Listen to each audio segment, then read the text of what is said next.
The one known as Jacques turned the sky. Chose to jump off his Security! I am gonna rush the fucking stage! You couldn't survive the rodeo. Not everybody made for this. Travis motherfucking Scott, the greatest live performer on this fucking planet. Don't get it fucking anybody that got a problem with a plane, got a problem with me. Travis Scott is the best. I'm fucking up anybody that say something bad about a bigger than kill, nigga. Full of blame, nigga. The story of a young rebel against the system. He chose to move to fuck this shit. For those who don't know, my name is Travis fucking Scott. For this life I cannot change. In the hills, keep off in the main.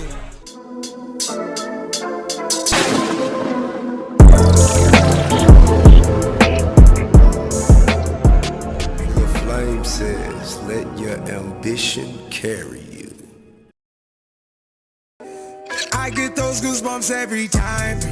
I need the Heimlich. Houston, Texas, 30 avril 92.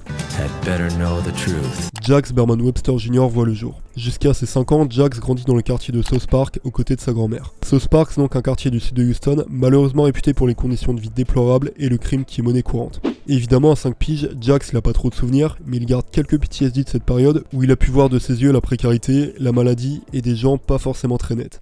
Ah bon? Monsieur, je suis très net. Tout ce dont il se rappelle de cette période, c'est qu'il voulait absolument fuir South Park. Et ça tombe bien car quand il est âgé de 6 ans, les parents de Jax obtiennent un logement dans la zone de Missouri City, un suburb qui borde la frontière sud de Houston. On est donc dans une zone parfaitement safe, principalement dédiée à la middle class américaine. Pour ce qui est de ses parents, du coup, son père est un entrepreneur qui gagne plutôt bien sa vie, et sa mère taffe chez Apple. Le petit Jax, il est donc clairement pas à plaindre, et d'ailleurs il aura la chance d'étudier en école privée, ce qui est réellement un luxe aux États-Unis. Le fait de déménager à seulement quelques kilomètres de son quartier initial, ça va donc radicalement changer sa vie. Au cours de son adolescence, Jax se passionne pour la musique, un move qui est au final pas étonnant quand on sait que son père est un grand adepte de soul et que son grand-père est jazzman. Tout ça, ça lui permet donc de baigner dans la musique dès son plus jeune âge, une compétence qu'il va rapidement mettre à profit en se mettant à composer des prods dès l'adolescence.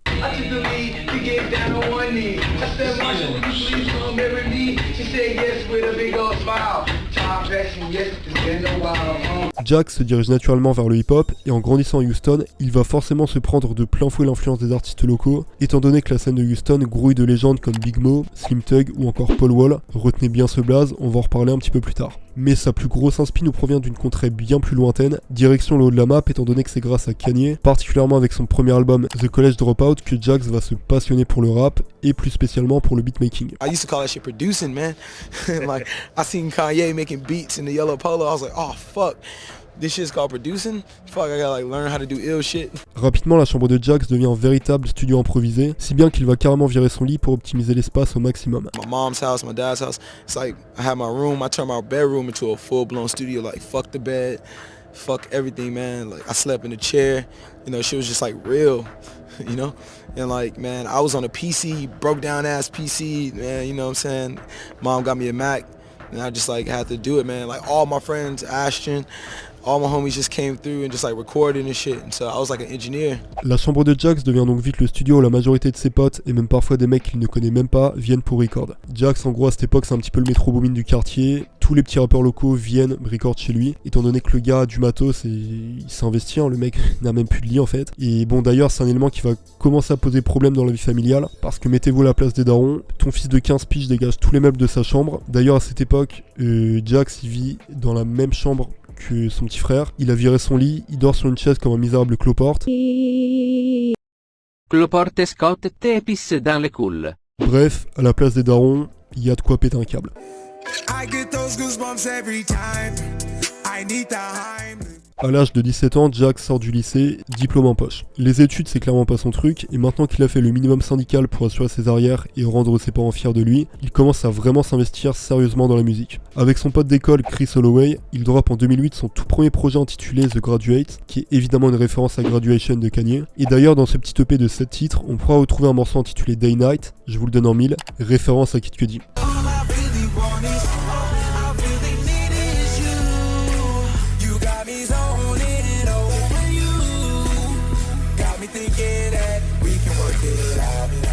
Je pense d'ailleurs que c'est le moment parfait pour revenir un petit peu sur l'étymologie du blaze que va choisir Jax. À partir de ce premier projet, il adopte donc le nom de Travis Scott. La seule différence avec maintenant en fait, c'est que à l'époque, il avait stylisé le Travis en ajoutant un dollar à la place du S, dollar qu'il a fini par retirer dès que sa carrière a commencé à vraiment décoller. Vous me direz donc pourquoi Travis Scott, étant donné qu'il n'y a aucun rapport avec son blaze qui est donc Jax Webster Jr. L'histoire elle est bien connue mais je me dois quand même de vous la réexpliquer. Travis c'est donc en hommage à l'un de ses oncles qu'il apprécie énormément et qui s'appelle Travis. Et Scott, c'est évidemment en référence au Man on the Moon, l'homme qu'on appelle Scott Mescudi, qui est sans aucun doute l'artiste qui l'a le plus influencé dans sa vie, avec Kanye, au point carrément de se faire le même tatouage Rager que Kid Cudi. Bref, revenons à The Graduate. L'année suivant la sortie de ce premier EP, Travis forme un autre groupe avec un autre pote, à savoir OG Chess, un artiste qui est d'ailleurs toujours actif actuellement. Travis, à côté de la casquette de rappeur, il a aussi celle de beatmaker. Il va donc entièrement produire chaque morceau, et à eux deux, ils vont drop 2 mixtapes, à savoir Buddy Rich et Cruising USA en 2010. 2 tapes qui vont globalement connaître un flop, et ce qui va sonner la fin du groupe, c'est surtout des conflits entre Travis et Chess, notamment des histoires d'argent qui vont mettre définitivement un terme au duo en 2012. Globalement à la même période, Travis a accepté à l'université de San Antonio au Texas, mais il s'avère que ce bon vieux Jax est un laqueur professionnel. Alors que ses parents lui transfèrent du cash tous les mois pour financer ses études, il va tout simplement faire semblant d'aller en cours pendant des mois, et avec cet argent il va se payer un billet d'avion en direction de New York. Là-bas, un de ses potes qui possède un studio l'héberge, évidemment l'enveloppe des darons ça suffit pas pour payer un gros loft en plein cœur de New York, et une fois arrivé dans la grosse pomme, le projet c'est de passer ses journées à record et essayer d'établir des contacts avec les gars qui passent dans le stud. Et ça tombe bien parce qu'en faisant quelques recherches sur Google, il arrive à contacter un certain Anthony Kilofer. Anthony Kilofer c'est donc un ingénieur du son qui a bossé sur des tonnes d'albums classiques, No Mercy de T.I., Teflon Don de Rick Ross, Man on the Moon 1 et 2 de Kid Cudi, Evolver de John Legend, et plus spécialement absolument tous les putains d'albums de Kanye, étant donné que c'est un petit peu son bras droit en termes de prod et d'ingénierie musicale. Ça tombe bien, Travis est un fanatique de Kanye. Seulement pour le moment Anthony Kilofer il a pas de raison valable qui le poussera à prendre Travis sous son aile, et il va clairement lui dire « Écoute gros, t'as encore tes preuves à faire, mais dans le doute je vais quand même prendre ton numéro ». Après 4 longs mois passés à New York à stagner musicalement et à vivre comme un putain de clochard en dormant par terre chez son pote, Travis décide donc d'investir ses dernières économies dans un ticket d'avion pour LA. Il estime que là-bas il aura peut-être de meilleures opportunités. Du coup à LA il doit être hébergé chez un autre pote, mais ce pote en question qu'en est au final pas vraiment un, va finir par lui faire faux bond au dernier moment et il refuse de l'héberger. Travis va donc se retrouver tout seul à Los Angeles, à 2000 km de chez lui, sans endroit où dormir et avec absolument aucune thune étant donné qu'il a claqué ses dernières économies dans le ticket d'avion et que ses parents se sont rendus compte de la supercherie quand même après plusieurs mois de séchage de cours, ils lui ont donc tout simplement coupé les vivres. Et pire que tout, ils sont tellement vénères qu'ils refusent de l'héberger même s'il rentre à Houston. Bon, ça en vrai c'est un coup de pression, mais ça va plutôt bien marcher. Tu l'as bien compris, à partir de là, Travis il est vraiment au fond du trou, et on peut même dire qu'il est SDF. Et heureusement, suite à la sortie du clip du morceau Love Sick, qu'il avait clippé lors de son passage à New York,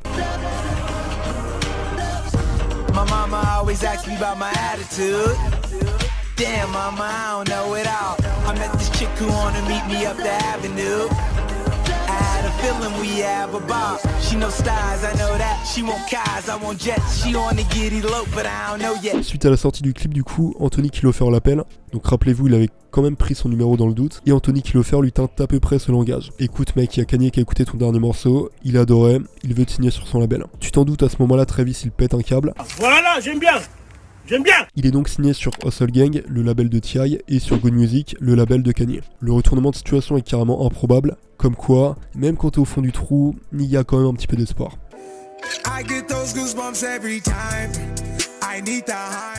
Fort de sa signature et épaulé par Kanye en personne, Travis travaille d'arrache-pied sur son premier projet officiel. La tape doit sortir courant 2012, et pourtant à quelques jours de la deadline, Travis est loin d'avoir terminé. Kanye lui laisse alors quelques mois supplémentaires, mais lui impose d'au moins sortir un single. En réponse à tout ça, Travis drop son premier morceau labellisé, à savoir Block à la Flame, produit par Young Chop en personne.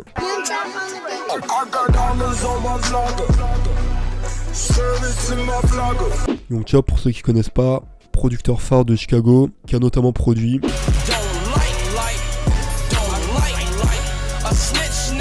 Block à la Flame connaît un succès plutôt conséquent, et Travis enfonce le clou en lâchant début 2013 un nouveau single accompagné d'un clip, à savoir Quintana.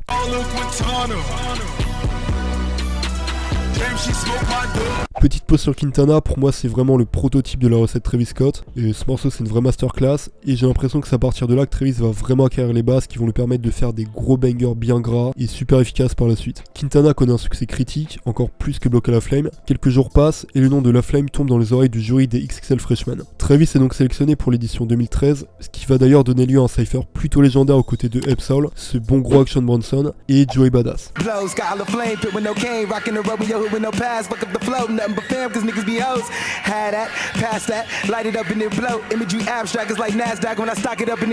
Enfin, pour terminer le teasing de sa première tape en beauté, Travis lâche une véritable bombe, et d'ailleurs je fais partie de ceux qui pensent que, encore à l'heure actuelle, c'est un des plus gros bangers de tous les temps. Il s'agit donc de Upper Echelon en feat avec 2 Chainz et T.I.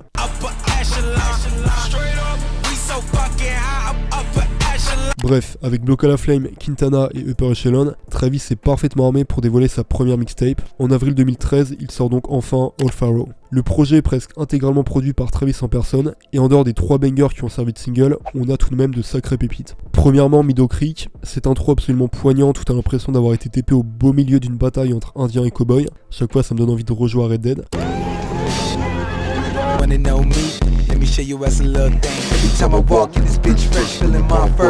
Sur ce projet, il va justement beaucoup utiliser cette voix désincarnée hyper sombre en reverb, ce qui fait d'ailleurs que Old Pharaoh est selon moi le projet le plus sombre de Travis, pas en termes de tristesse, mais il y a vraiment cette atmosphère nocturne et mystérieuse, et je trouve d'ailleurs que ça fait une bonne prélude pour Bird in the Trap. Old Pharaoh s'est rempli de featuring de qualité, T.I., Toro Imoy, A$AP Ferg, Meek Mill ou encore Paul Wall. Donc rappelez-vous, je vous en ai parlé au début de la vidéo en parlant des légendes du rap de Houston, et justement il va nous offrir l'un des meilleurs morceaux de la tape.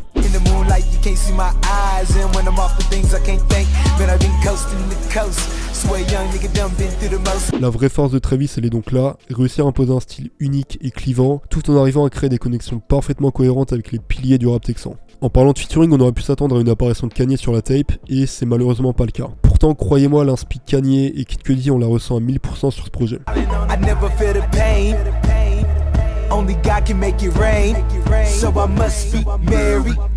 Bref, pour une première mixtape, Old Pharaoh c'est une vraie réussite. On voit que Travis savait déjà où il voulait aller en termes de DA. Il n'y a pas de perte de temps, aucun morceau approximatif, tout est calibré, et avec cette mixtape, il posera les fondations qui lui permettront de bâtir une carrière hyper solide. Old Pharaoh c'est un projet que je réécoute assez régulièrement, et pour ceux qui l'auraient jamais écouté, du coup je vous conseille vraiment de le faire. Honnêtement, cette tape vaut le détour. Malheureusement elle est pas dispo sur les plateformes, mais du coup je vous mets directement un lien en description, et ouais, je vous conseille vraiment d'écouter.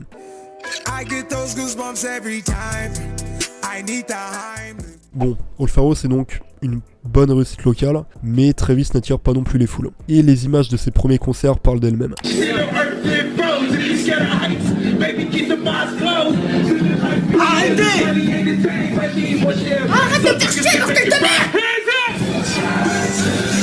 L'année suivante, La Flame commence à teaser sur les réseaux l'arrivée de son premier album studio, mais tout le plan est calibré et millimétré depuis bien longtemps. Avant ça, il a prévu de drop une mixtape qui permettra d'introduire cet album si cher à ses yeux. Cette mixtape, c'est donc Days Before Rodeo, et putain, qu'est-ce que j'aime cette cover.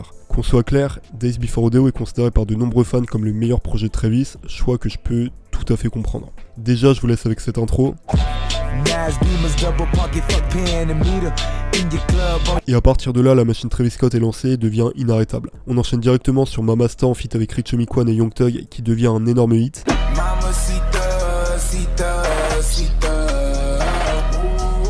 Et rien n'est laissé au hasard car c'est suivi de Quintana partie 2 qui permet donc de défiler le fil rouge mis en place dans Old Pharaoh.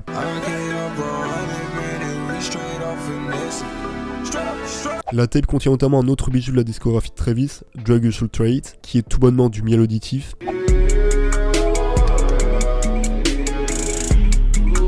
Et on enchaîne sur Don't Play avec Big Sean, une facette de rockstar qui va rapidement devenir l'un des traits de caractère de la musique de Travis Scott.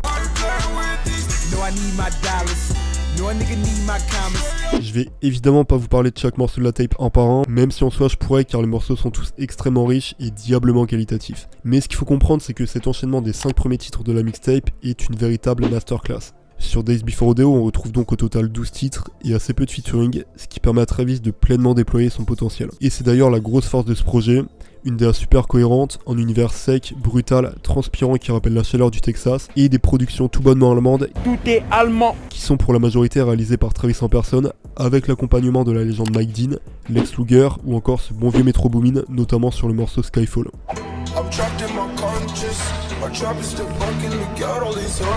Bref, Days Before Rodeo c'est une parfaite mise en bouche qui permet de cerner tout le panel créatif qui est capable de déployer Travis Scott. La recette est maîtrisée et avec ce second projet, le nom de Travis Scott commence à retentir aux quatre coins des États-Unis. Notamment parce qu'avec le succès de la mixtape, Travis, accompagné de Young Thug et Metro, met en place le Rodeo Tour. Une tournée d'un mois, qui va d'ailleurs être sold out en quelques jours, qui lui permet de performer ses plus gros morceaux aux quatre coins des USA.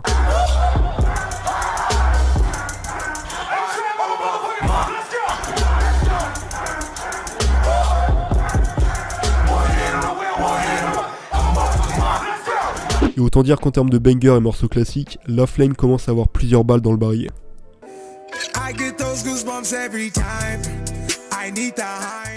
Une fois la mise en bouche diffusée aux quatre coins des USA, La Flame amorce le gros calibre. Le 4 septembre 2015, Travis sort enfin l'album dont il parlait depuis les débuts de sa carrière, et c'est à partir de là que le rodéo commence. Pour ceux qui se demandent d'où vient cette obsession pour le mot rodéo dans les projets de Travis, faut vraiment comprendre que rodéo, avant d'être un nom d'album, c'est avant tout un état d'esprit. Si tu veux, le taureau, ce serait la dure réalité de la vie qui essaie de te jarter et de te faire tomber au sol, et toi, t'es censé malgré toutes les difficultés essayer de le ride, Quelle humiliation! Et rester le plus longtemps possible en équilibre, pour au final finir par totalement maîtriser la bête. Bref, t'as compris l'idée, Rodeo c'est un symbole pour une jeunesse en manque de repères, et c'est d'ailleurs une des raisons qui fait que l'album est aujourd'hui considéré comme un maxi classique. Dès sa sortie, Rodeo fait tout bonnement un carton dans les charts, en se plaçant dès la première semaine en top 3 des Billboard US. Là où Days Before Rodeo venait préparer le décollage de la fusée, Rodeo c'est tout bonnement le feu d'artifice qui annonce la mise en orbite de Travis vers les plus hauts sommets. Et cette incroyable intro, pornographie, est là pour nous faire entrer dans la sauce instantanément.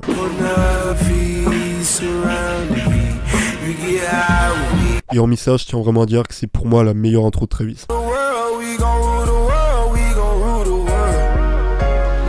Et on a à peine le temps de respirer qu'on enchaîne sur une flopée de featuring prestigieux, riches et variés qui te mettent chacun un méga uppercut. Omadi Side avec Quavo,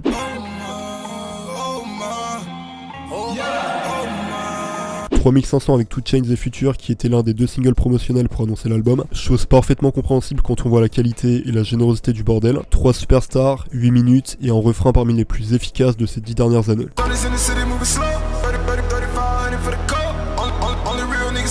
On a évidemment Wasted avec Juicy J, Nightcrawler avec Swally et Chief Keef qui reste mon morceau préféré pour Turn Up.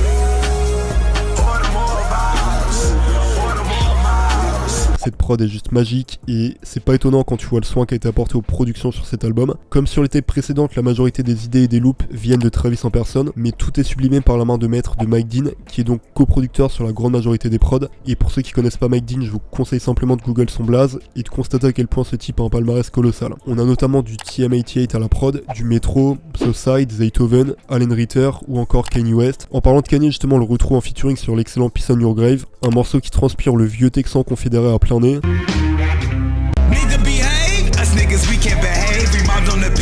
Et est-ce que je suis vraiment en train de parler de Rodeo sans avoir mentionné Antidote? Ce morceau va détrôner de très loin tout ce que La Flame a pu faire auparavant.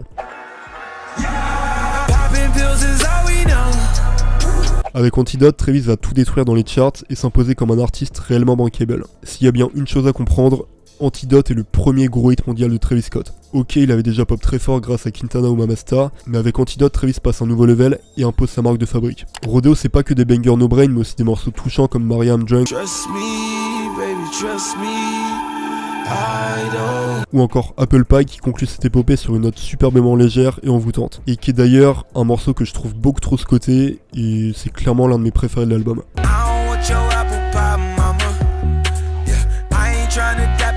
2 ans après sa sortie, Rodeo décroche un disque de platine et en prime le single Antidote obtient un triple disque de platine à lui seul. Mais c'est pas tout car Travis a encore du calibre 50 en stock. 2015-2016 c'est vraiment la période de l'explosion pour Travis Scott et avant de vous détailler l'identité musicale de Travis, je me dois de vous parler directement du projet suivant.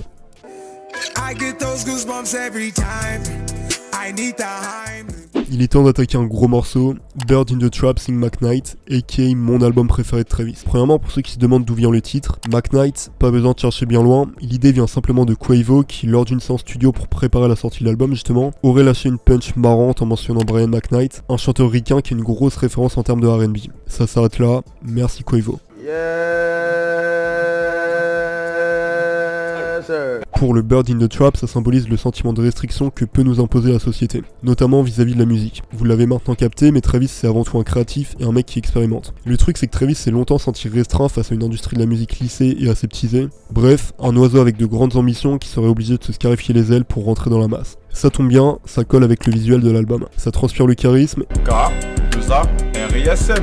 Et on verra que cette vibe nocturne est remplie de fumée de gros backwoods, ça colle parfaitement avec l'ambiance musicale qu'on retrouve dans l'album. Bref, maintenant que les présentations sont faites, je vais me faire un plaisir de rentrer un petit peu plus en détail sur le contenu de ce projet absolument colossal. Retour en 2016. Avant d'annoncer la date de sortie de Bird in the Trap, Travis propose un single très solide qui permettra de promotionner l'album. Ce single, il est en featuring avec son frérot de toujours, Young Thug, et il s'agit évidemment de Pick Up the Phone. Single qui, vous en doutez, connaît un succès monstrueux. Je viens de m'en rappeler d'ailleurs, mais au point où Thugger va carrément récupérer le single pour le mettre sur Jeffrey. 2 mois plus tard, le 2 septembre 2016, Bird in the Trap est dévoilé au public et tape la première place des charts en à peine une semaine. Pourquoi un tel engouement ? Premièrement, la Flame sort de 2 projets ultra bouillants, dont Rodeo qui lui a permis de s'affirmer comme un artiste prometteur à suivre de très près. Deuxième point, l'album est une réussite critique. 53 minutes, 14 tracks, le format est parfait et chaque morceau apporte sa pierre à l'édifice. Je suis obligé de mentionner Way Back qui est juste un shooter de bonne vibe purement Travis Scottienne. Sans compter ce changement de prod fantastique qui a d'ailleurs été samplé par Uzi sur Eternal Atake.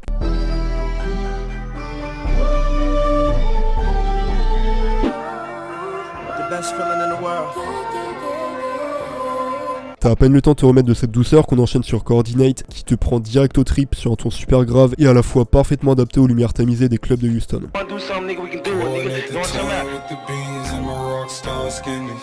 On a évidemment Outside avec 21 Savage qui est sans conteste le morceau le plus gang de l'album.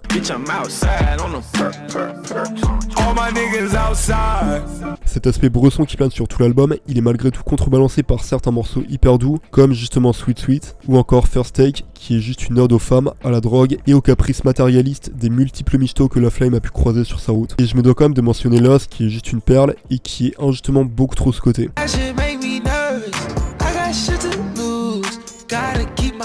Comme pour Rodeo, Travis n'a pas lisné au niveau des featuring, André 3000, légende du gros podcast, ce qui marque encore une fois l'héritage de cette musique sudiste que Travis tient vraiment à mettre en avant, surtout quand tu vois qu'André 3000 apparaît sur le tout premier titre de l'album.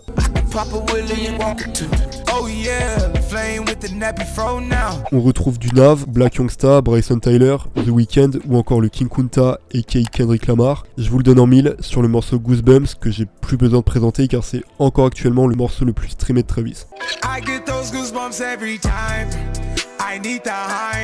Un hymne, un refrain devenu absolument culte, un couplet d'anthologie de Kendrick.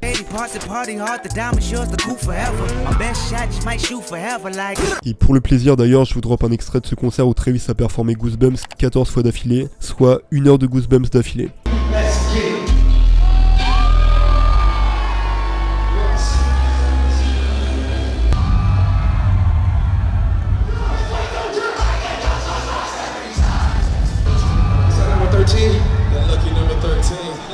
I want y'all niggas to know we just broke a record that's been set way long ago. We just broke that shit, right? So, OKC, join me on this shit right here. I get those goosebumps every time. Loud as you can. You come around. Loud as you can. You ease my mind, you make. Louder! Everybody the comments! Louder! Louder! Every time I need the Heimlich, throw that to the side. Le mec à la fin il était comme ça.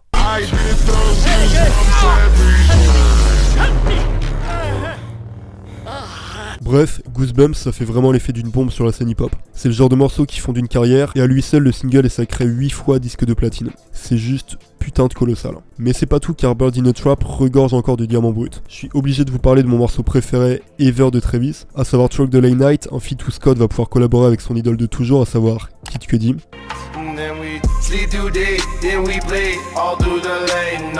Comment vous dire que l'alchimie est évidemment transcendante. On a du humming à foison de la part de Cudi.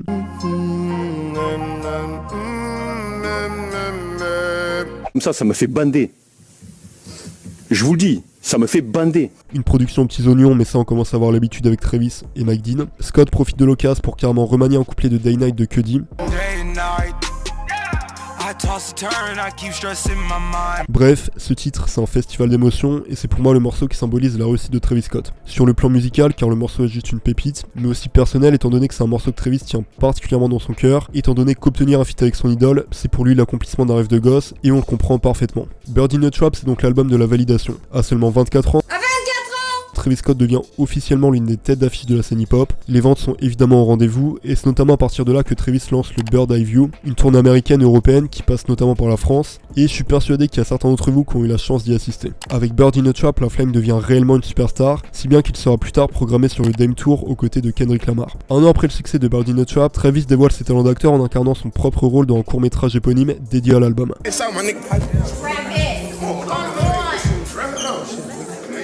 Honnêtement c'est très sympa, c'est un truc qui j'ai l'impression est passé pas mal inaperçu et pourtant on décèle déjà un réel talent d'acting de la part de Travis. Même si je vous accorde que la fin est un petit peu tirée par les cheveux, ça vaut le coup d'investir 15 minutes pour mater ce petit court métrage qui permet au passage de donner encore plus de profondeur à un album qui est déjà hyper riche.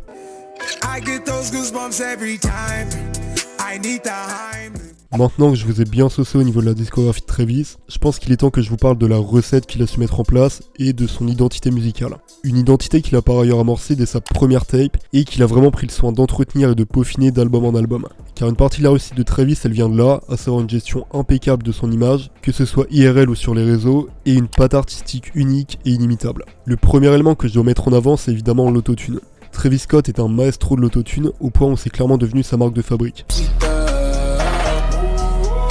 Ce délire d'ajouter des effets sur sa voix, c'est au final assez récent dans le monde de la musique. L'un des premiers à avoir popularisé l'autotune, c'est évidemment T-Pain au milieu des années 2000. Ça a été repris par des tonnes d'artistes, de Lil Wayne à Kanye en passant par Kid Cudi. Vous l'aurez compris, des artistes que Travis écoutait à mort dans sa jeunesse. Il a donc toujours été habitué à manipuler les logiciels de musique et gérer les différents effets. Gérer l'autotune pour la rendre agréable à l'oreille, ça n'avait donc aucun secret pour Travis. Là où Travis se démarque vraiment par contre, c'est qu'au lieu de s'en servir en scred pour rendre sa voix plus passable à certains refrains, il a ouvertement pété les clichés en fusionnant entièrement avec l'autotune.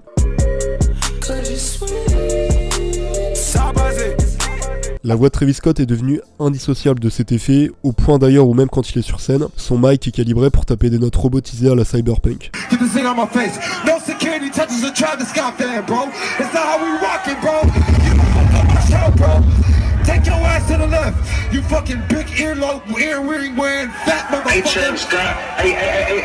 Ce qui peut donc paraître ridicule au premier abord, ça va vite devenir une réelle preuve du génie innovateur de Travis Scott. Si on doit parler technique, la musique de Travis elle se caractérise aussi énormément par l'utilisation du délai, un plugin qui consiste, comme son nom l'indique, à ajouter du délai sur les paroles. Oh, eh ben voyons.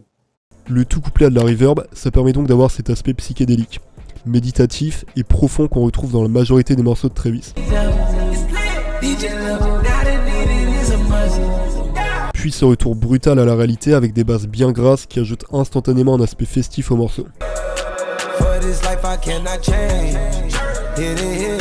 L'utilisation massive de l'autotune et de nombreux effets comme le délai ou la reverb, ça découle d'ailleurs sur deux autres éléments qui rendent la Flame vraiment singulier. Premièrement, les adlibs. Bon maintenant vous le savez, mais avoir un panel de 3-4 adlibs, c'est le starter pack dans la méta actuelle. Let's go. Et à ce niveau, autant dire que Travis nous y sert plutôt bien. On a évidemment El Famoso Straight Up qui passe à toutes les sauces. Au moins, en entendant un straight up full autotuné, tu sais où tu mets les pieds. La suite logique de cette réaction en chaîne, c'est évidemment la réputation de showman et de véritable rockstar dont Travis Scott bénéficie. Et ce qui est assez incroyable, c'est que généralement il y a deux options. Soit t'es plutôt un artiste de studio, comme Nav par exemple, soit t'es plutôt un artiste de scène, et tous tes sons sont des gros bangers bien gras de festival. Travis, c'est l'un des rares artistes qui arrive à associer les deux.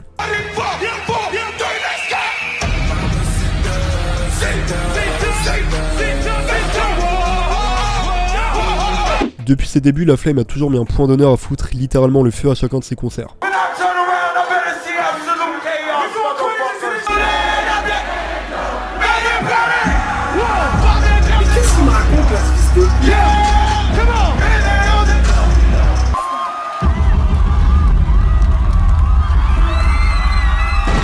C'est le concept de Rager dont il parle d'ailleurs très régulièrement dans ses morceaux. D'ailleurs ce truc, donc ce concept de Rager, ça vient évidemment de Cudi à la base.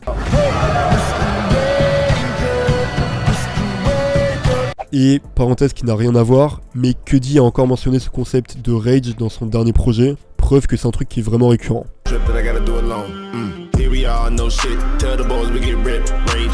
Dans un concert de Travis Scott, l'idée ce serait donc de totalement te purger intérieurement et laisser aller tes pulsions bestiales. Là, il s'agit pas de foutre des méga coups de coude dans la fosse, mais bien de t'éclater et de ressortir du concert complètement exténué et rempli de bonne humeur. Et une fois que tu sais ça, il est pas étonnant que Travis pète un câble quand il voit que les gens ne s'amusent pas autant qu'ils le devraient à un de ses concerts. Put your fucking hands up, man. These motherfuckers right here, they are called ragers.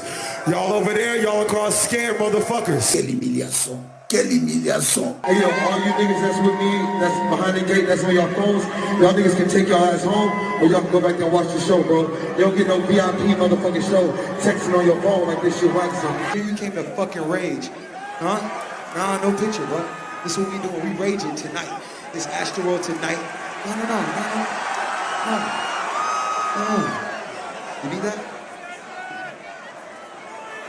Oh putain! Cuit de 143! Alright, get him out of here. I hate phones.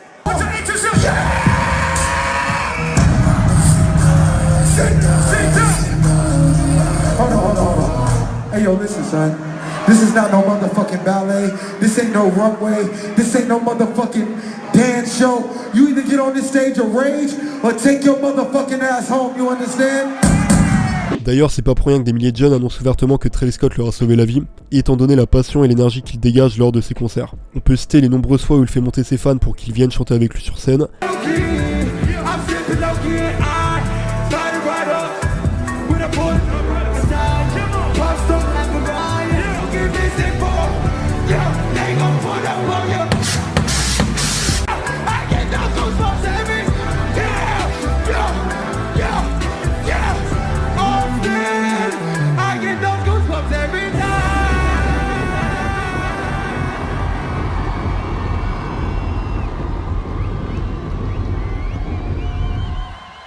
Goddamn, Austin, make some motherfucking noise for this rager right here.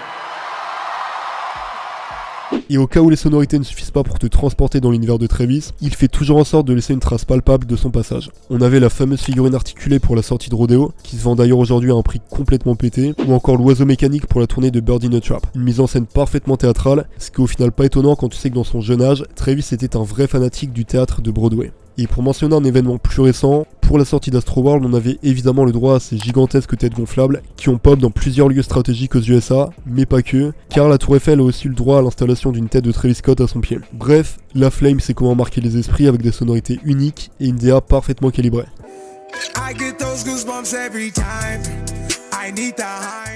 Bon, il y a quelques secondes, j'évoquais Astroworld. Avant ça, j'aimerais vous parler d'un projet qui a très globalement échappé au radar, et qui aujourd'hui, avec du recul, n'a pas laissé de grandes traces dans la discographie de Travis. Mais je me dois quand même de le mentionner car cet album va amorcer une toute nouvelle ligne directrice pour Travis. Je parle donc de Huncho Jack Huncho, l'album commun entre Travis Scott et Quavo. Après une virée nocturne et urbaine caractérisée par Bird in a Trap, on retourne cette fois dans un Texas bien old school et poussiéreux. Au passage, la cover elle est réalisée par Ralph Steedman, un dessinateur de cartoon qui avait déjà fait ses preuves en dessinant des artworks pour plusieurs groupes de métal, et personnellement cet aspect tout déstructuré, crade et à la fois très épuré sur le fond, je trouve que c'est une vraie réussite. Chose très importante à noter, Huncho Jack Huncho est le premier projet sorti sous le label Cactus Jack Records, qui est donc le label fondé par Travis. Et du coup, en suivant ce principe, Travis va directement signer son homeboy, à savoir Chase B qui est son ami d'enfance, et en parallèle son DJ lors des différentes tournées. À côté de ça, deux rappeurs s'ajoutent au roster de Cactus Jack, à savoir ce bon vieux Check OS et un certain Don Toliver. Promis, on en reparle juste après.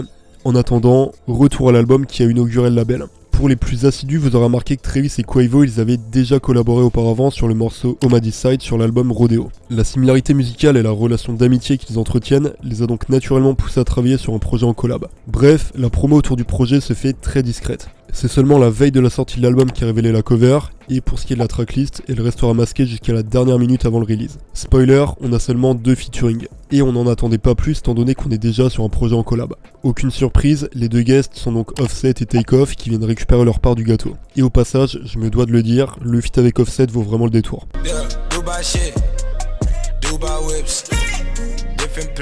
L'album commence donc sur ce qui est clairement l'un des meilleurs morceaux du projet, à savoir Modern Slavery.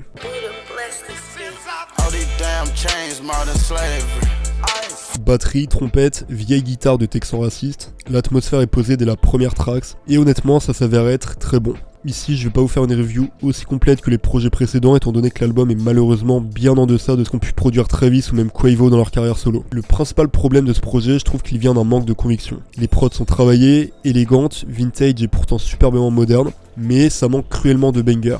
Sachant que Travis sort d'un album bouillant et Quavo de son côté sort de culture. Donc on pouvait légitimement s'attendre à un album qui crache le feu. Hormis quelques morceaux sympas comme Modern Slavery que j'ai pu mentionner, le morceau éponyme Uncho Jack,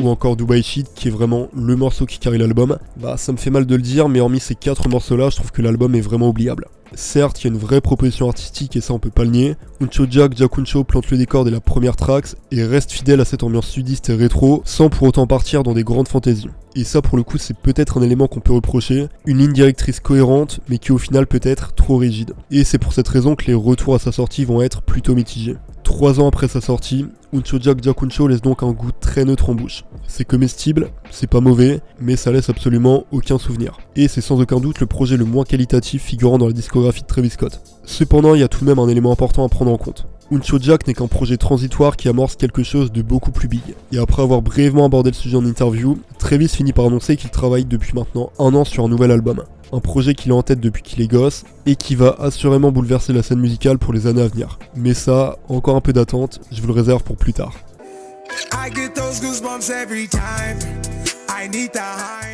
Malgré le succès plutôt mitigé de Uncho Jack, Uncho, ça n'empêche pas Travis d'exceller dans d'autres domaines de sa vie, étant donné que c'est précisément à cette période qu'il se met en couple avec Kylie Jenner. We always knew each other, like we were hanging around each other. Yeah. I mean, we just had mutual friends, that's what it was. I seen her, but we like, never really had a conversation because I thought that he didn't like me. Yeah, never had a conversation for sure. But now I know it's just your like standoffish personality. Bon, en vérité, l'actu people, c'est pas un truc qui m'intéresse, j'ai tendance à largement m'en battre les couilles, mais je suis obligé de le mentionner car on verra que c'est un événement qui aura un véritable impact sur la vie personnelle de Travis, étant donné que c'est avec Kylie qu'il va avoir Stormi, à savoir sa petite fille. Au passage, ça lui a permis de faire techniquement partie de la même famille que Kanye, étant donné que Kanye était en couple avec Kim, qui est elle-même la demi-sœur de Kylie. Comme si ça lui avait pas suffi d'avoir été pris sous l'aile de Kanye au début de sa carrière, là le frérot il s'incruste carrément dans sa famille. Avant de s'attaquer à l'album qui aura le plus d'impact dans sa carrière, Travis s'accorde de nombreux featuring histoire de tâter le terrain. Entre 2017 et 2018, on aura donc droit à des tonnes de singles qui vont graduellement faire monter la hype pour le nouveau projet que Travis compte rapidement dévoiler. On aura donc droit à Goff en feat avec Lil Uzi Vert et Quavo,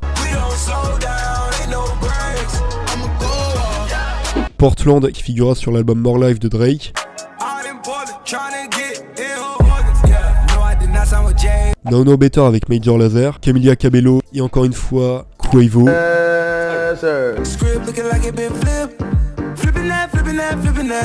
et l'incroyable Butterfly Effect que j'ai déjà mentionné plusieurs fois.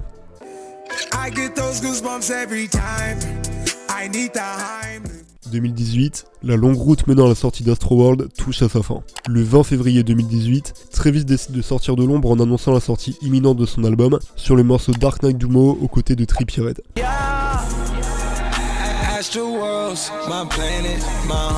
Le choix de featuring est surprenant et ça permet notamment de montrer que malgré tout Travis tient à parler à la nouvelle génération. Choisir Trippie Redd pour faire la promo d'Astroworld c'est pas anodin, surtout quand on sait à quel point Trippie était sur une pente ascendante à cette période. Les mois défilent et la promotion autour d'Astroworld finit par enflammer le monde entier. Toutes les théories les plus folles commencent à émerger, cependant, problème. À quelques semaines de la sortie de l'album, Travis demeure incertain. Son perfectionnisme le pousse à remanier la quasi-totalité des morceaux, et c'est aux côtés du vétéran Mike Dean, qui a au passage encore une fois usiné la majorité des prods sur l'album, que La Flame va donner ses dernières forces pour terminer le morceau Psycho Mode la veille de la deadline. Tout ça parce que ce bon vieux Drake a un petit peu traîné pour envoyer son couplet. Drake. La création de l'album a demandé de l'énergie, de la sueur, des larmes, mais a aussi permis à Travis de repousser ses limites en réalisant ce qui est sans aucun doute l'un des plus beaux chefs-d'œuvre de cette décennie. Le 2 août 2018, La Flame déchaîne les enfers. À mon signal, déchaîne les enfers.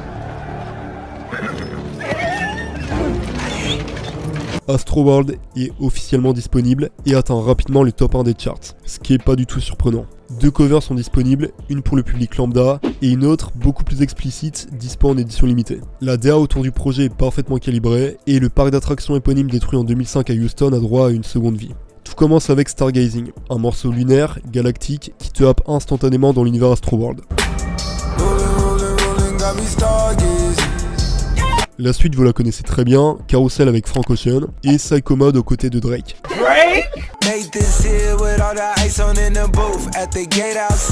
D'ailleurs, petit focus sur Psycho Mode car là en bas d'hardcore, le morceau devient instantanément top en Billboard, ce qui est une première pour un single de Travis et c'est honnêtement pour moi le morceau de 2018. L'impact de Psycho Mode a été absolument colossal, l'alchimie entre Travis et Drake est folle.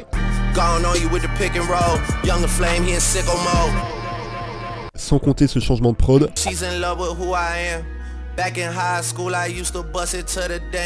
L'apparition furtive de Swally.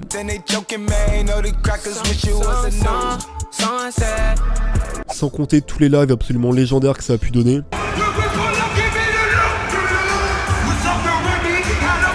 Bref, Psycho Mode c'est une bombe à retardement, et autant dire que l'explosion a retenti très très fort. Hormis ça, Astroworld c'est aussi de la pure douceur, comme avec Stop Trying to Be God qui est juste hyper apaisant et très sain du point de vue lyrical. Dans Astroworld, chaque morceau a l'effet d'une attraction bien précise. Si Psycho Mode ce serait le Grand 8, 5% Tint ce serait le train fantôme.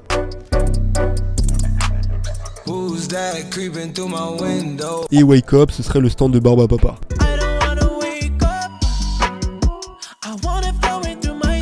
Si on a de grosses têtes à l'affiche d'Astroworld, comme Drake, Kid Cudi, Stevie Wonder, Tame Impala ou encore 21 Savage, c'est l'occasion pour Travis de pleinement déployer la force de frappe de son label Cactus Jack en mettant en avant ses deux rookies, à savoir Check West et Don Toliver. On retrouve donc Check West sur l'explosif No Bystanders,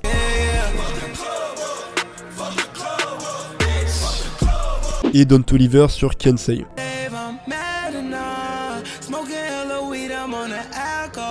L'une des grosses révélations de l'album qui va permettre à Don de vraiment tirer son épingle du jeu. Au passage, gros SO au morceau Skeletons qui me fait à chaque fois l'effet d'un tour de grand roue un soir de pleine lune.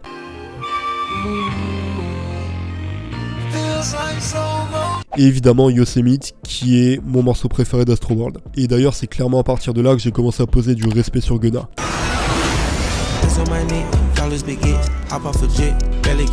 Et mine de rien, big up au couplet complètement étouffé de Nav qui a donné lieu à des tonnes de mèmes.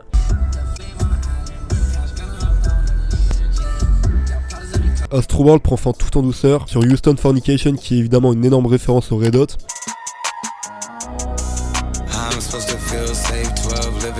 Et comme si l'album n'était pas déjà rempli de pépites, la tracklist contient aussi Butterfly Effect.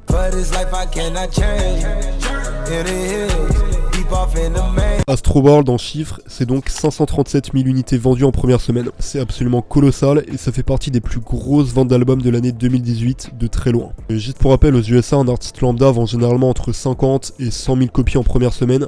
Et encore 100 000 c'est vraiment pour les grosses têtes quoi. Là, Travis ça fait 5 fois plus. Autant dire que là ça dépasse le stade du hip-hop et qu'avec Astroworld, Travis bouleverse le monde de la musique dans son entièreté. Tout cet engouement ça va donc naturellement lui valoir d'être nominé au Grammy Award aux côtés de Daytona de Pusha T, frère d'armes, et Invasion of Privacy de Cardi B. C'est finalement face à cette dernière qu'Astroworld va se faire piquer la place. Ah,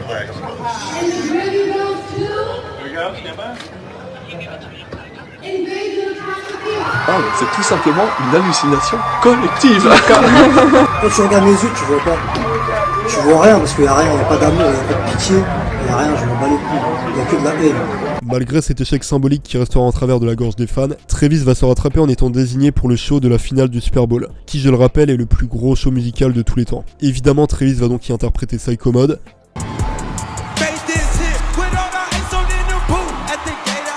et prouvera son talent en direct à des millions de spectateurs. Avec Astroworld, Travis est parvenu à réanimer le rêve qui animait son cœur alors qu'il était encore un jeune gamin de Houston, faire renaître le parc éponyme détruit en 2005. C'est donc lors du Astroworld Festival, volontairement localisé juste en face de l'ancien site du parc Astroworld, que Travis va faire monter une scène gigantesque ainsi que des tonnes d'attractions pour offrir à la population de Houston un show tout bonnement inoubliable.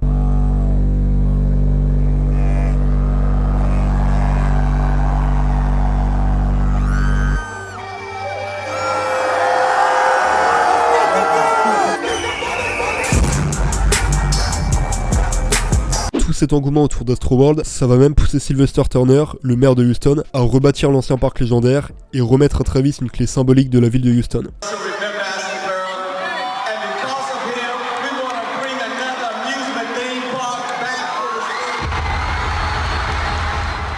Really?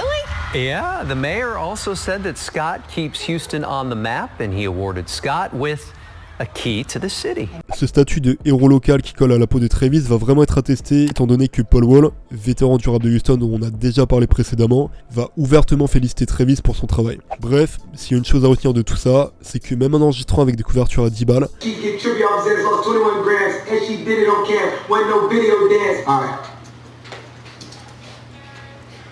Travis a prouvé que son talent et son génie créatif en ont encore dans le ventre.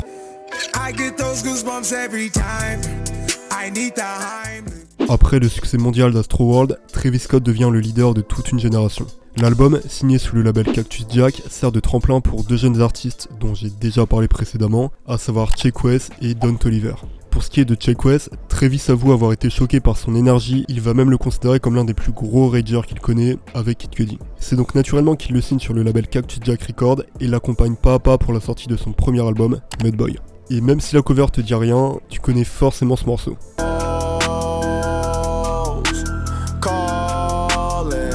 Avec Mobemba, Check West a une solide corde à son arc pour accompagner Travis en tournée. On pourra alors le retrouver à de multiples reprises sur l'Astroworld Tour.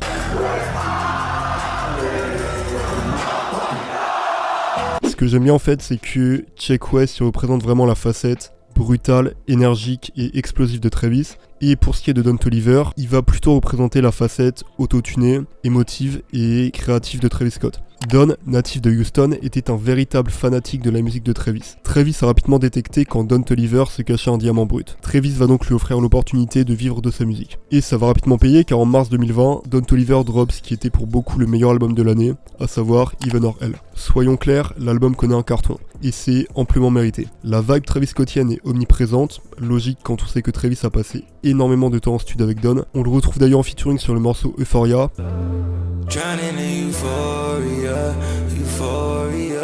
Ainsi que sur Spaceship avec la participation de Check West.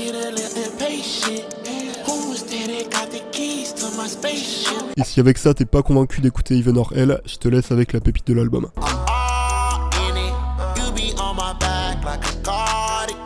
D'ailleurs, si vous voulez un épisode spécial Don Toliver, les gars, c'est le moment de le dire en commentaire. Bon, petit retour en arrière. Là, je suis parti en 2020 pour vous parler de l'album de Don, mais la dernière semaine de 2019, très grand coup de tonnerre de la part de Travis Scott. Travis nous dévoile le projet Jack Boys. Jack Boys, avant d'être un album, c'est avant tout une équipe. Et vous allez vite comprendre pourquoi j'ai pris la peine de vous présenter Check West et Don juste avant. Bon, déjà, le nom est très évocateur et on peut se demander qui sont les gars de Jack. Comme les cavaliers de l'apocalypse, ils sont au nombre de 4. Check West, Don Toliver, Luxury Tax et Chase B, le DJ officiel de Travis Scott, ainsi que Travis Scott en personne qui est donc évidemment la tête de file du collectif Jack Boys. L'album éponyme qui sort globalement de nulle part connaît un succès colossal. Premièrement grâce au merch, mais aussi grâce à la qualité intrinsèque de l'album.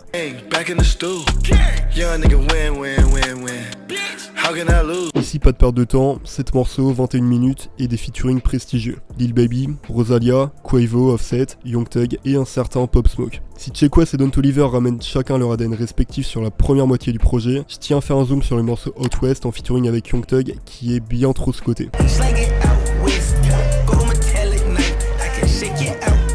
Ce morceau pour moi c'est l'un des plus réussis de l'album, mais pour atteindre la première place dans mon cœur, il aurait fallu qu'il arrive à détrôner le dernier son de la tracklist, et ça croyez-moi, c'est compliqué.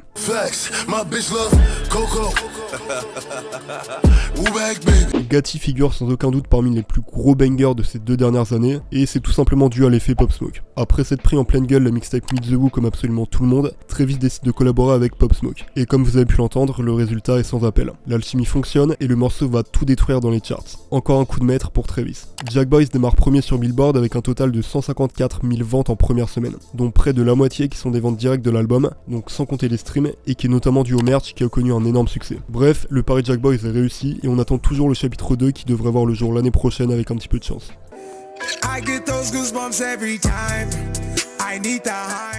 Bon, parler de Travis Scott, c'est aussi inévitablement parler de ses stratégies marketing. Tout ça, ça démarre avec Nike. Travis devient rapidement une icône de la mode en enchaînant les collabs pour une paire absolument iconique, la Jordan. Les paires s'enchaînent et je pourrais notamment citer la Jordan 1 Retro High édition Travis Scott qui fait un carton dans le monde de la sneakers depuis sa sortie et qui a atteint une cote tout de même pas mal. Malgré sa dégaine à première vue très basique à base de jeans réguliers et de shirts oversize, Travis est tout de même hyper impliqué dans le monde de la mode et c'est donc naturellement qu'il développe tout un merch autour de sa musique dès qu'il en a l'occasion. Je pense qu'on se souvient tous du merch pour Astroworld avec les fameux hoodies, mais il va aussi réitérer pour la sortie de Jack Boys. D'ailleurs, il y a la cagoule Jack Boys qui est devenue hyper iconique et qui est juste magnifique. En dehors de son implication dans le monde de la mode, Travis est un véritable businessman qui sait comment faire parler de lui en frappant très fort avec des collabs à première vue totalement inattendus. C'est donc en avril 2020, en plein début du premier confinement, que La Flame annonce une série de concerts virtuels sur Fortnite. L'idée paraît à première vue ridicule, mais Travis a été un vrai visionnaire sur ce coup-là. Les 5 concerts, étendus sur 2 jours, permettent donc à n'importe qui d'assister à un show de Travis Scott.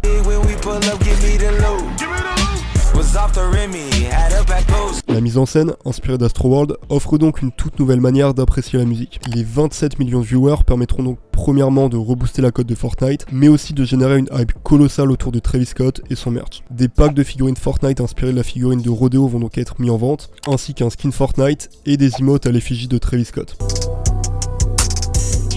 Mais c'est insupportable enfin votre attitude! Arrêtez! C'est donc une génération majoritairement très jeune qui va pouvoir découvrir la musique de Travis à partir de là.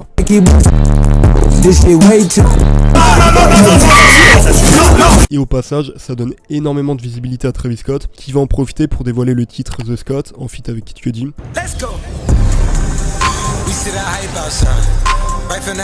Toujours en 2020, cette fois-ci en septembre, Travis annonce une collab dont tout le monde a entendu parler, car en suivant les traces de Michael Jordan, Travis dévoile sa collab avec McDonald's. Là on est dans la même dynamique que la collab précédente, Fortnite est le jeu en ligne le plus populaire, McDo est le fast-food le plus réputé mondialement. Le but avec cette OP il est très clair, c'est de ratisser très large en parlant à l'américain middle class.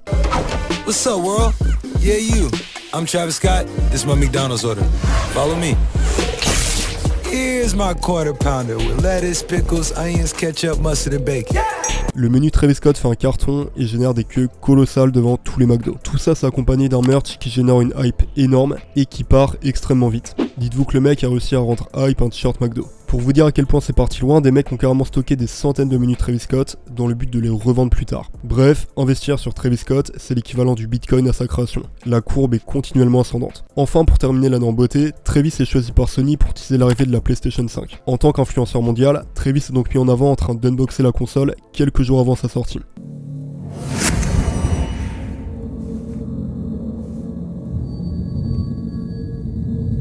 Ces quelques images, elles auront pour but d'éveiller la hype des fanatiques et de leur faire cracher quelques billets. Et autant dire que c'est une stratégie qui va globalement très bien marcher. Bref, en l'espace de 7 ans, Travis Scott est passé de no-name à véritable icône mondiale que toutes les entreprises s'arrachent. Toutes ces collabs, ça a donc permis de générer une véritable hype autour de sa personne, si bien que dernièrement, Travis a annoncé la commercialisation de Cacti, une boisson alcoolisée à 7 degrés qui a été marketée comme un soda, à savoir pour le moment le Cacti fraise. C'est un bœuf à la fraise! Le cacti citron et ananas. Le packaging est très épuré, les teasers donnent l'eau à la bouche.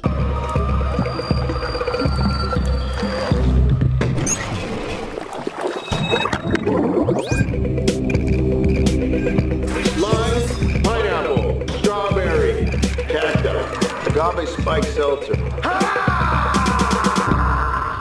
Et sans surprise, les premiers stocks ont été dévalisés. Bref, l'effet Travis Scott.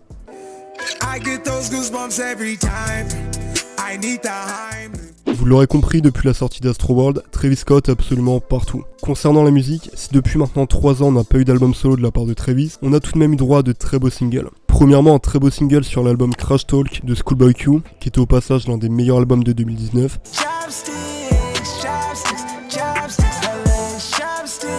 Augustine Room, qui est le morceau qui m'a carré pendant toute l'année 2019.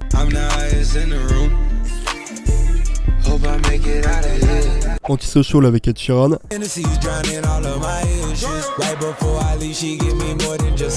Le remix de Hot avec Tugger et Gunna.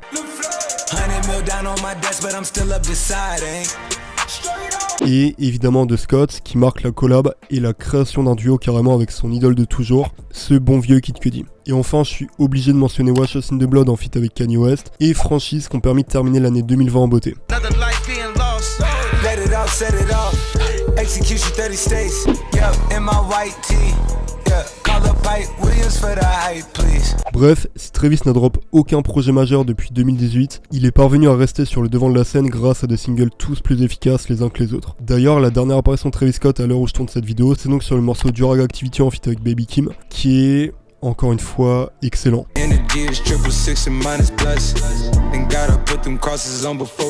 Bref, tous ces petits singles, vous vous en doutez, c'est simplement un apéritif pour nous faire patienter pour son prochain album. Ça fait maintenant longtemps que toutes les théories les plus folles circulent autour d'Utopia, et je suis évidemment obligé d'en parler. Utopia, c'est donc le nom dévoilé par Travis en personne dans une story Instagram datée du 8 juillet 2020. Fin 2020, les CD promotionnels pour le single Franchise comportent un détail, mais pas des moindres. Un autocollant avec la notation Live from Utopia.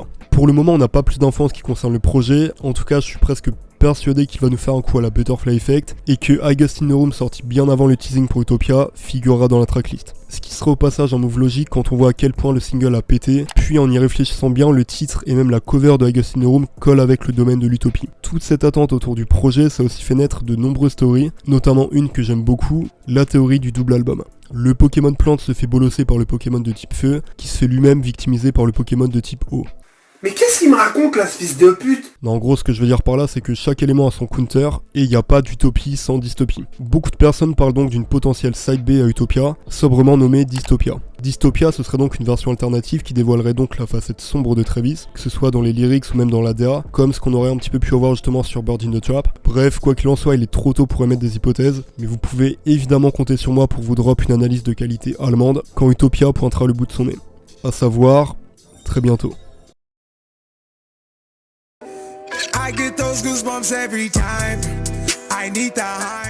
Bon, à la base, cette partie, elle était pas prévue au programme, mais malheureusement, je me dois d'en parler. Le vendredi 5 novembre 2021, alors qu'il vient de sortir un pack de singles annonçant l'arrivée imminente d'Utopia, Travis monte sur scène pour faire sa performance annuelle au Astroworld Festival de Houston. Le truc, c'est que le show va rapidement se transformer en véritable cauchemar, et le single nommé Escape Plane, annoncé la veille, va malheureusement très bien porter son nom. En fait, ce qui va se passer, c'est que premièrement, il va y avoir des défaillances au niveau des portiques de sécurité, donc des tonnes de gens vont pouvoir s'engouffrer. Et deuxièmement, la sécurité va globalement être en sous-effectif, ce qui fait qu'il va pas vraiment y avoir de filtre à l'entrée. Il y a carrément des gens qui font péter des barrières. Donc ça, voilà, c'est vraiment le premier problème qui vient de la sécurité. Deuxièmement, Travis Scott est un rager. Et pour son retour à Houston, et surtout pour l'annonce d'Utopia, il se devait de mettre le feu. Et ça, c'est vraiment un double tranchant chez Travis Scott. C'est que d'un côté, ce côté de gros performeur, c'est un réel atout. Mais de l'autre, ça lui a déjà causé des problèmes dans le passé parce qu'il y avait déjà eu quelques incidents dans ses concerts. Et là, on va voir que ça a été cataclysmique. En fait, au fil du concert, il va commencer à y avoir beaucoup de malaise. Bon, ça, à la limite, Travis est totalement habitué. Et c'est pour ça qu'il va pas spécialement réagir. Le truc, c'est que vu que la sécurité est en sous-effectif et qu'il y a beaucoup trop de personnes, ça va être une vraie galère pour venir récupérer les gens. Et la sécurité va mettre plusieurs dizaines de minutes. Un truc notable, c'est également le fait que dans les concerts de Travis, la tranche d'âge est relativement jeune. Et évidemment, quand t'es un gamin de 10 piges, t'as peut-être pas la morphologie pour assumer un pogo.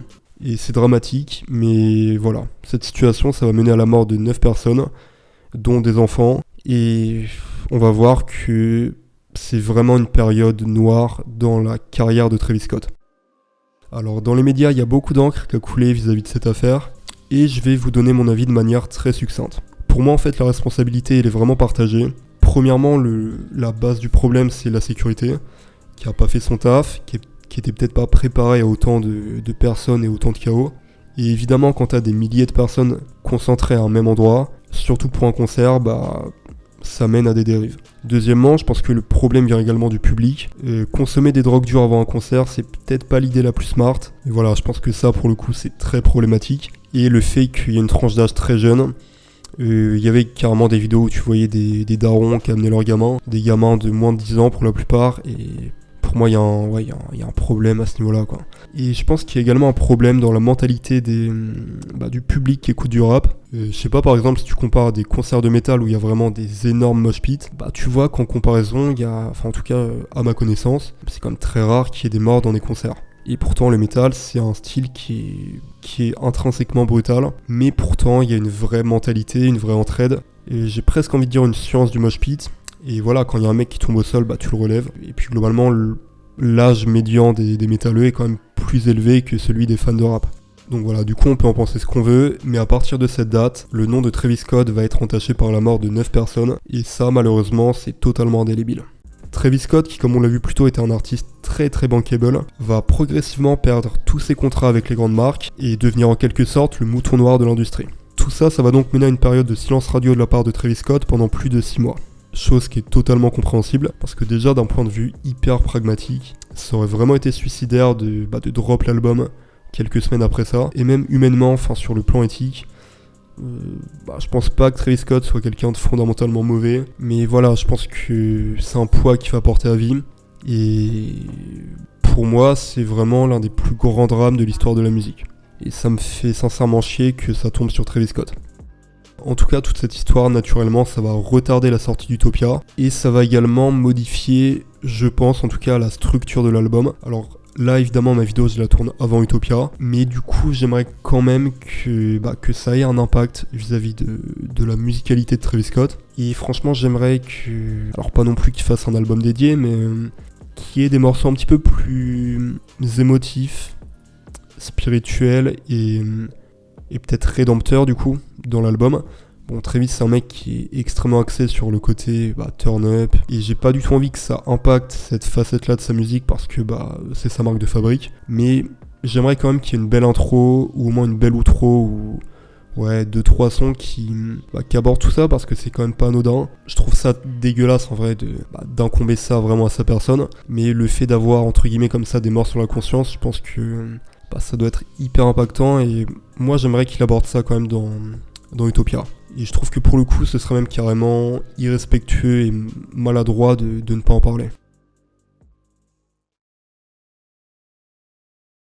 Ce qu'il faut retenir de tout ça, c'est que Travis Scott était prédestiné à devenir une superstar. Ses choix personnels et ses choix de carrière ont toujours été risqués, mais mûrement réfléchis. Tout ça s'est forcément mêlé à une part de chance évidemment, sans laquelle il aurait peut-être jamais pu déverrouiller certaines portes. Je pense notamment à sa prise de contact avec Anthony Kilofer, un move qui paraissait au final anodin mais qui lui a permis d'être signé sur le label de Kanye. Travis Scott, en l'espace de 7 ans, il a su monter un empire inébranlable. Et avec seulement 3 albums studio dans la poche, il est parvenu à se placer comme l'artiste favori de toute une génération. Ce phénomène-là, il va dépasser le simple stade de la musique, étant donné que Travis est devenu un véritable argument commercial. Être associé à Travis Scott, ça fait vendre, et ça les marques l'ont très bien compris.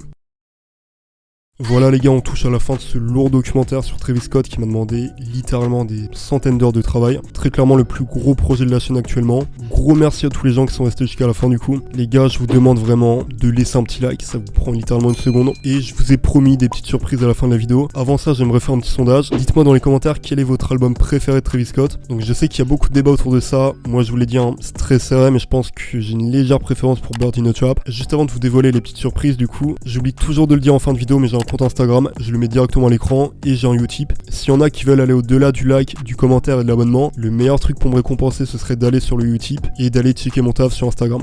Juste un dernier truc, si t'as kiffé le documentaire, sache que j'en ai fait d'autres. Alors ils sont globalement moins longs, c'est vrai que la Travis Scott, j'ai pété un câble, c'est beaucoup trop long. Mais ce documentaire dure en moyenne 20-30 minutes, et j'en ai fait un sur Lil Peep, Suicide Boys, Ghostman et Pouya. Donc globalement des mecs qui sont à fond dans la scène underground. Là je voulais un petit peu sortir de ma zone de confort avec Travis Scott. Faut savoir que j'écoute évidemment beaucoup de rap underground, mais à côté j'écoute énormément de rap mainstream, et Travis c'est clairement un des artistes que j'écoute le plus. Donc voilà, moi franchement c'était un régal de faire ce documentaire, et j'espère que pour vous ça l'était tout autant. Donc voilà, j'ai 2 petites surprises pour vous. Premier truc, j'ai un compte Spotify. Ce que je fais, c'est que régulièrement à la fin des grosses vidéos comme les documentaires, en plus de faire le documentaire et de vous relasser au niveau des infos et de vous sortir un gros projet sur un artiste, ce que je fais, c'est qu'à côté de ça, je fais une playlist Spotify qui retrace en gros de manière un petit peu objective, même si c'est compliqué, toutes les réussites critiques de la discographie d'un artiste, ses featuring, ses pépites, les morceaux sous-côté, et le but c'est de vous drop en gros ma playlist qui permet d'avoir un aperçu de toute l'évolution d'un artiste. C'est construit dans l'ordre chronologique, donc voilà, évidemment la playlist est longue, mais en écoutant tout ça, tu peux être persuadé que tu vas avoir un aperçu complet de la discographie de Travis Scott. T'as le lien qui est en bio, et dans le pire des cas, tu tapes Spartak, Travis Scott dans la barre de recherche, et tu devrais trouver.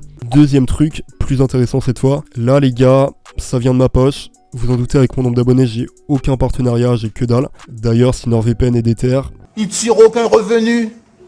Où est l'hydroponique? Non, plus sérieusement, du coup, je vous ai acheté Rodeo en version physique, et je vais le faire gagner à un des abonnés tout simplement. Alors là normalement je fais défiler des images à l'écran parce que je l'ai déjà pris pour moi évidemment l'album. Et j'ai pris un deuxième exemplaire emballé, donc il sera tout neuf évidemment. Je l'ai chopé à la Fnac, il est scellé, il est sous clé dans mon tiroir, il va pas bouger, il est absolument tout clean. Tout est tout lubrifié au miel. Ah ouais, mieline le cul du poulet. Mais là du coup je vous montre l'exemplaire que j'ai. En gros voilà ce que j'aime bien avec Rodeo, c'est que généralement il y a des petits bonus. Et là du coup bah évidemment t'as l'album, mais t'as un petit poster de Travis Scott dedans qui est plutôt sympa, qui représente la figurine de Rodeo. Et du coup voilà les gars, je vous fais gagner un exemplaire de Rodeo. Comment participer? C'est très simple. Alors premièrement évidemment être abonné à la chaîne YouTube. Deuxièmement, commenter la vidéo.